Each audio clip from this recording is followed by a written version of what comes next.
এই মুহূর্তে কিন্তু আমি দাঁড়িয়ে আছি গয়া স্টেশনে। আপনারা অনেকেই জানেন গয়া কিন্তু সনাতনী ধর্মের দিক থেকে খুবই একটা জনপ্রিয় একটা জায়গা। তার কারণ এখানে যাদের অপঘাতে মৃত্যু হয় তাদের কিন্তু পিণ্ডদান করা হয় এই গয়াতে। তো আপনারা যারা গয়াতে আসবেন, এখানকার সাইট সিন যারা করবেন, এখানকার অটো দেখতে পাচ্ছেন, এইসব অটো করে আপনারা যেতে পারেন। এরা 1,500 টাকা করে নেয় রিজার্ভে। আপনারা 5 জন থাকেন বা 6 জন থাকেন, তো এই অটো করে আপনারা যেতে পারেন।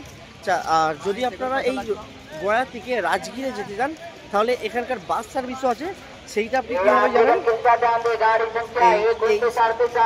এই আপনার স্টেশন থেকে, গয়া স্টেশন থেকে আপনাকে যেতে হবে নদীর পার। টোটো করে বা অটো করে নেবে 20 টাকা। ওই নদীর পার যাওয়ার পরে কিন্তু আপনাকে যেতে হবে বাস স্ট্যান্ডের থেকে, ওখান থেকে বাস ধরতে হবে। বাস ধরে আপনারা চলে যাবেন রাজগীরে। বাসে করে গেলে আপনার নেবে 120 টাকা জন প্রতি, কিন্তু আমরা এখন যাবো ট্রেনে করে। তো চলুন, বাসে যাওয়ার জন্য এটা আমি বলে দিলাম, আপনারা চাইলে বাসে করে আসতে পারেন।